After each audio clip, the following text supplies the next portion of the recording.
আমার গুনাহগার উম্মতগুলো ফুলছে রাতের ফুলের উপর। তোমরা এসেছো আমার জন্য, লেওয়াই হামদ নিয়ে সুখবর না পাওয়া পর্যন্ত গ্রহণ করব না। এবার ফেরেশতার একটা ডাক দিয়ে বলবে, ইয়া রাসূলুল্লাহ, ইয়া হাবিবাল্লাহ, নবী গো, এখনো তো পুনরুত্থানের সিংহা বাজানো হয়নি, আমরা কেমন করে আপনার উম্মতকে ফুলসিরাতের উপর ছেড়ে দিব? আমার নবীজি কেন বলেছেন ফুলসিরাতের পোলের কথা? বন্ধু একটু বলি, এই ফুলসিরাতের পোলটা আপনার আমার জন্য কম পক্ষে 30,000 বছরের রাস্তা হয়ে যাবে। কত হাজার? পৃথিবীর, আপনি এই পৃথিবীর বুকে আজকে দিগুলি গ্রামের মানুষ, কি অহংকার, কি তোমার আত্মগরিমা! একটা বিল্ডিং করেছো, 2টা ছেলে বিদেশ পাঠিয়েছো, মসজিদে আসো না, মাহফিলে আসো না, গ্রামের মানুষের সাথে ভালো করে কথাও বলো না। কি অহংকার তোমার মধ্যে, আত্মগরিমা চলে আসলো। ইভেন আজকে জান্নাতের বাগানে পর্যন্ত তুমি আসার প্রয়োজন মনে করো না। আমি যদি তোমাকে প্রশ্ন করি 30,000 বছর তুমি ভ্রমণ করতে কত টাকা লাগবে সেটা তুমি বলতে পারবা না, এবং তোমার সমস্ত স্থাবর যত সম্পত্তি আছে সবগুলো যদি তুমি বিক্রি করে দাও কখনোই তুমি 30,000 বছর ভ্রমণ করতে পারবা না। বন্ধু, ওই ফুলসিরাতের পোল 30,000 বছরের রাস্তা হবে রে। আমার রাসূল জানিয়ে দিয়েছেন, উপর দিক দিয়ে আগুনটা নিচের দিকে ঝুলন্ত, নিচের দিক দিয়ে আগুনটা উপরের দিকে উদিত। চুলটা এটা চুলের চাইতে চিকন হবে, হীরার চাইতে ধার হবে। বন্ধু, যদি পার হতে না পারো গো, ওই ফুলসিরাতের পোলের নিচে আছে জাহান্নাম। তোমাকে উপর থেকে তলদেশে গিয়ে পৌঁছতে কমপক্ষে 40,000 বছর অথবা মতান্তরে 40 বছর সময় লাগবে। এর মধ্যে তুমি অসংখ্যবার পড়ে যাবে, ছাই হয়ে যাবে, নিশ্চিহ্ন হয়ে যাবে, আবার গঠন করা হবে। ওই যে বলেছি, লা ইয়ামুতু, মরার সুযোগ নাই, ফিহা ওয়ালা ইয়াহইয়া, বাঁচার সুযোগ নাই, ওমা হুমান হাবি গায়বিন, পালাবার সুযোগ নাই। কেমন করে পালাবা? আল্লাহ বলেছেন, ইন্না বাতশা রাব্বিকা লাশাদীদ, আল্লাহর পাকড়াও, আল্লাহর ধরা বড় শক্ত ধরা। এই জন্য আমার রাসূল বলেছে, ফেরেশতারা আমার উম্মতগুলোকে ফুলসিরাতের পোলের উপর রাখিয়া আমার জন্য নিয়ামত নিয়ে এসেছো, আমি গ্রহণ করব না। ফেরেশতারা যখন বলবে, আল্লাহ রাসূল গো, এখনো তো আপনার উম্মতগুলোকে ফুলসিরাতের পোলের উপর রাখার সময় হয়নি, পুনরুত্থানের সিংহা বাজানো হয়নি। এবার আমার নবী আল্লাহর পক্ষ থেকে যে নিয়ামত এসেছে সবগুলো বন্ধু নিয়ে যাবে, ফেরেশতারা আল্লাহ রাব্বুল আলামিনের কাছে নিয়ে যাবে। আমার নবীজি তাৎক্ষণিকভাবে বন্ধু গিয়ে সিজদায় পড়ে যাবে। জোরে জোরে করুন না সুবহানাল্লাহ। এবার আমার আল্লাহ একটা ডাক দিয়ে বলবে, হাবিব, সারা জীবন আপনি ক্রন্দন করেছেন, কত দুঃখ, কত কষ্ট, কত যন্ত্রণা সহ্য করেছেন, সারা জীবন আপনি আপনার উম্মতের জন্য কেঁদেছেন। আমি আপনাদেরকে বলে রাখি বন্ধু, সকল নবীরা কিন্তু পৃথিবীতে দোয়া শেষ করে চলে গেছে, কিন্তু আপনার আমার নবীর বন্ধু দোয়া তিনি শেষ করেননি, তিনি রেখে দিয়েছে কাল হাসরের দিন উম্মতের জন্য তিনি দোয়া করবে। আল্লাহ রাব্বুল আলামিন বলে দিয়েছেন কোরআনের মধ্যে, ওয়া মিনাল লাইলি ফাতাহাজ্জাদ বিহি নাফিলাতান লাকা আসা আইয়াবআসাকা রাব্বুকা মাকামান মাহমুদা। জোরে জোরে করুন আল্লাহু আকবার।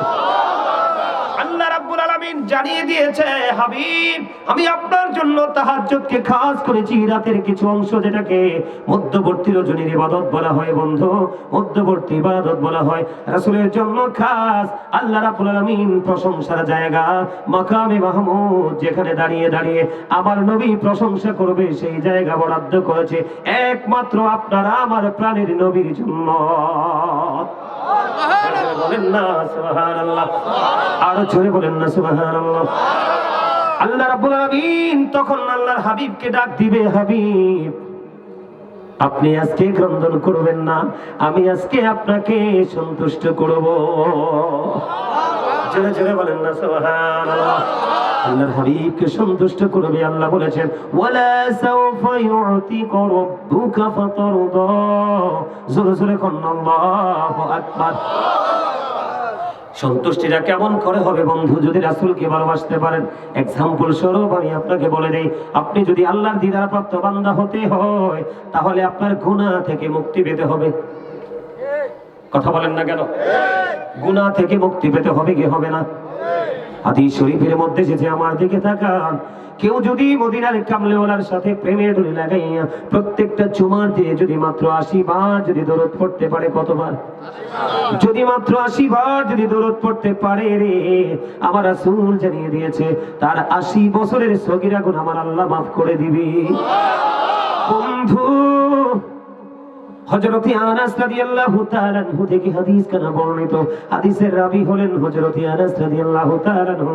হাদিস কানা এসেছে বন্ধু দাইলাবি শরীফের মধ্যে।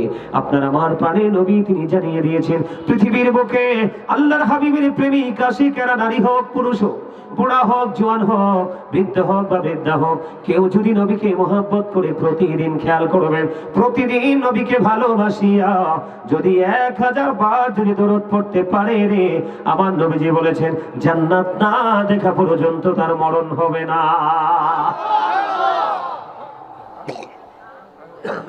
জিবরাইল কথা দিয়েছে, ইয়া রাসূলুল্লাহ, ইয়া হাবিবাল্লাহ, নবী, নবী গো, আপনার যে উম্মত দিন নাই রাত নাই কোনো সময় হিসাব করে না, আপনি নবীকে ভালোবেসে প্রাণ উজাড় করে কন্টিনিউ শুধু দোয়া করতে থাকে। আমি জিবরাইল কথা দিলাম গো, আমি কাল হাসরের দিন আপনার দরুদ প্রেমিক, আপনার প্রেমিক উম্মতকে আমি জিবরাইল ফুল চেরাতের ফুলটা পার করে দেব। আপনার ভয় আছে নি? আর আরো জোরে বলেন, ভয় আসেনি? নবীকে ভালোবাসতে হবে। ভালোবাসার মতো একজন সাহাবী খেজুর বাগানের মধ্যে বন্ধু পানিতে, খেয়াল করবেন নবীকে তারা কেমন ভাবে ভালোবাসতো।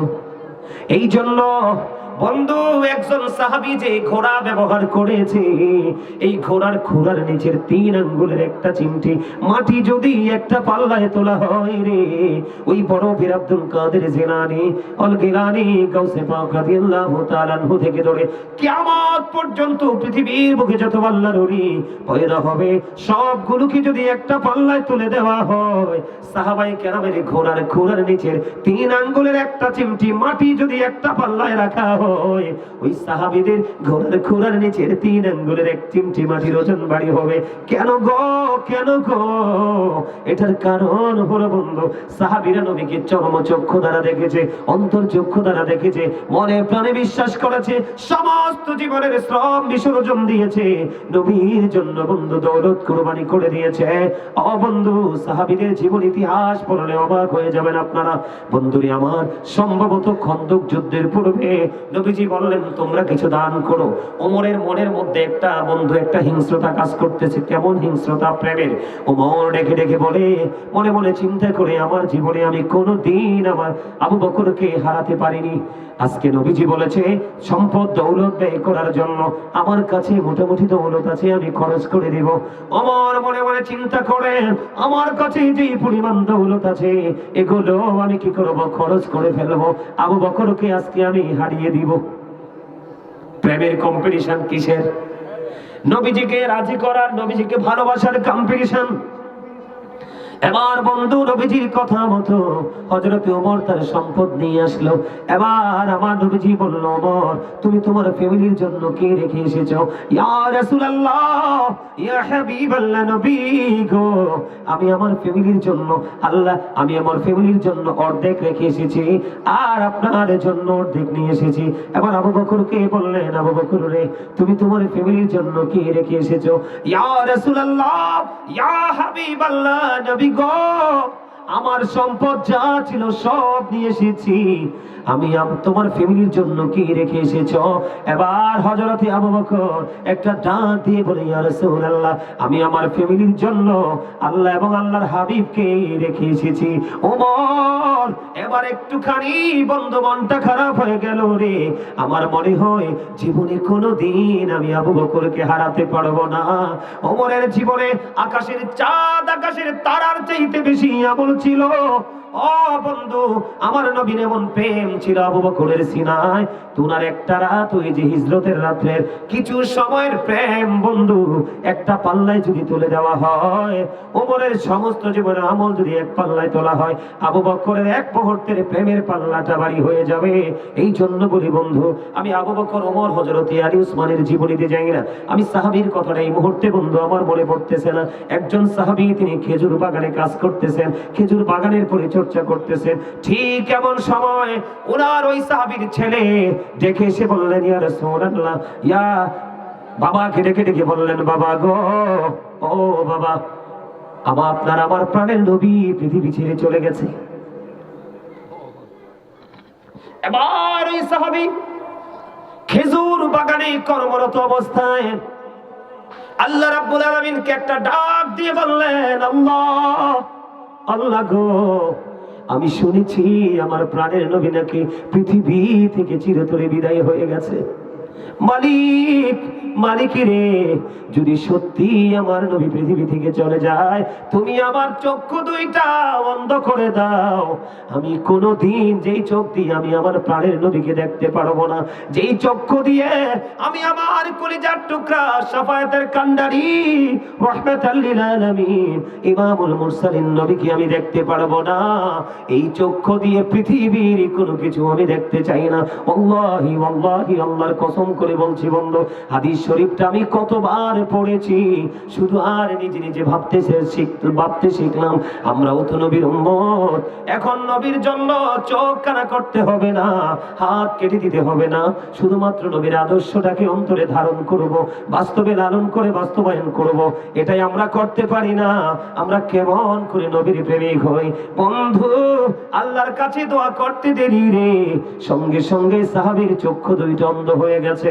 এই চক্ষু দ্বারা সে আর কিছু দেখতে পায় না। জোরে জোরে কন্যা সুবহানাল্লাহ। আমরা নিজেকে সুন্নি দাবি করি, এই সুন্নত নামাজ পড়ি না, নফল নামাজ পড়ি না। জুম্মার দিন এমন একটা দিন,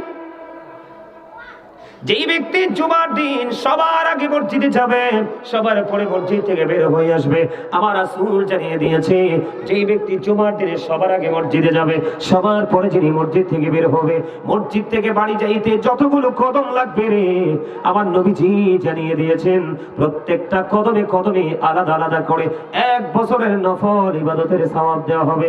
তার মানে আপনি মসজিদ থেকে বের হয়ে যদি কিন্তু আসতে হবে সবার আগে, বের হতে হবে সবার আগে, সব কাজ কমপ্লিট করে। বন্ধু, আমার নবী বলেছেন, তুমি বাড়ি যাইতে যদি 100 কদম লাগে, একটা জুমার দিনে 100 বছরের নফল ইবাদতের সওয়াব অটো তোমার আমলনামায় চলে আসবে। জোরে বলেন না সুবহানাল্লাহ, আর জোরে বলেন সুবহানাল্লাহ। বন্ধু, নবীর প্রেম কেমন করে করতে হয় তোমরা জানো।